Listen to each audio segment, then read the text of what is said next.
Tonight, oil at a 10-month high, oil trading at its highest level since November, closing above $87 a barrel, which of course stokes inflation fears because it means gas prices are going up. And the national average for regular gas over Labor Day weekend hit the second highest level ever. That's according to AAA. Gas prices, of course, typically fall as the summer comes to an end, but not this time. And a decision by OPEC to withhold oil supply is causing even more distress. Out front now, Larry Summers, former director of the National Economic Council in the Obama administration and former Treasury Secretary in the Clinton administration. So, Larry, I appreciate your time. And obviously, you've been the person the White House listens to very closely on inflation. Sometimes, let's be fair, with frustration. But they listen. And you've talked a lot about your concerns here. Are you deeply worried right now by what we're seeing, oil prices going up, gas prices going up, as we're in an environment where production has been cut overseas and the Strategic Petroleum Reserve here in the U.S. has not been replenished? Look, it's something to be concerned about. The question isn't so much what happens to gas prices in the near term. I suspect they're going to go up at least a bit over the next couple of weeks. Beyond that, it's very hard to forecast, but gas prices are always fluctuating one way or the other. The question's really what's going to feed into the underlying inflation rate. And the concern is that we've seen good news, which is a tendency for inflation expectations and core measures of inflation to come down, and that's a favorable thing. And the question is whether that's going to continue or whether this is going to set off a bit of a spiral with prices chasing prices and wages chasing wages, where inflation picks back up. And I think that's a hard thing to judge. I think the Federal Reserve has made clear that it's going to be watching very closely, that it's open to the possibility that it may need to apply more monetary policy, but it certainly hasn't come to that decision yet. And I think that's an appropriate place for them to be. I do think it's very important that we stay focused on containing inflation, because I think history suggests that there are often false dawns with respect to inflation. I think the biggest mistake we could make would be to squander the progress that's been made and to allow inflation to reaccelerate. I'm not predicting that, but when you see things possible, like what's happened with oil and gasoline, it raises those risks. I mean, because Larry, it's sort of everyone's been talking about you pointing at the chart of the late 1970s in inflation. When you say false dawns, it looks identical to now. Things started to look better, as they have now. Inflation, the rate of inflation has slowed dramatically, as it did then. And then, of course, there was that horrific surge and horrible economic times. So in that context, you have correctly warned about inflation. And you have warned about it in these past few years, saying it was coming before others did. But you did say, Larry, that high unemployment would be needed to reduce it.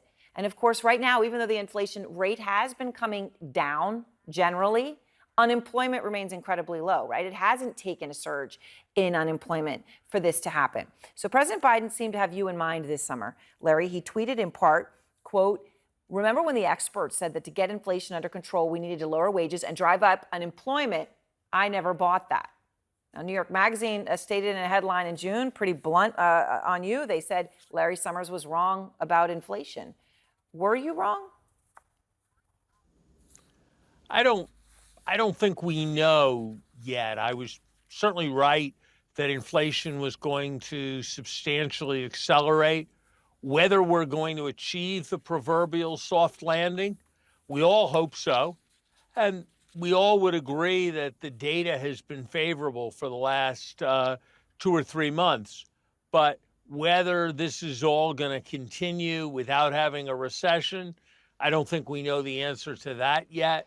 Whether inflation is going to come down to the levels the Fed has declared its target, I don't think we know the answer to that yet.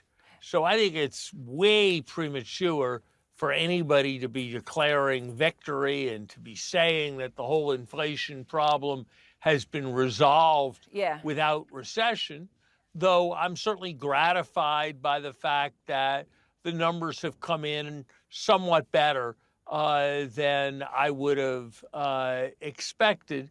Though I think there are a number of factors. The gasoline prices are one, the treatment of health insurance and the consumer price index is another, some very technical things about seasonal adjustment is a third that make me less than entirely confident that the next few numbers are going to be quite as favorable as the last few were. So President Biden, as all this is happening, is scheduled to leave for India tomorrow to attend the G20.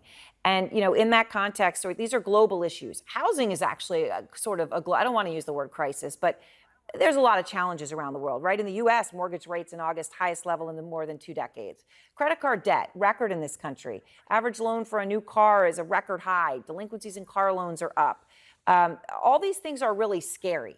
They're scary in the United States. They're scary in other countries around the world. As he heads to the G20, is there anything Biden can do there to change the economic situation? Look, I don't think there's any kind of miracle that can come from a communique. But if there is a sense that comes out of this meeting that there is global cooperation around developing clean energy as an alternative to fossil fuels in service of lower energy prices, if there is a sense that there is a commitment to avoiding crises in the developing world that can take a toll on growth here, if there is a sense that the global financial institutions, the IMF and World Bank, are being re-energized, if there is a sense that with all the tensions, we in China can both recognize that we both have a stake in growing prosperous markets in the other country. If there's a sense that the G20 is on the case of the global economy, I think that can help invigorate confidence. And always with the G20, there's a special role for the United States. And so the responsibility of leadership is going to sit with President Biden. All right, Larry Summers, thank you very much. I appreciate your time.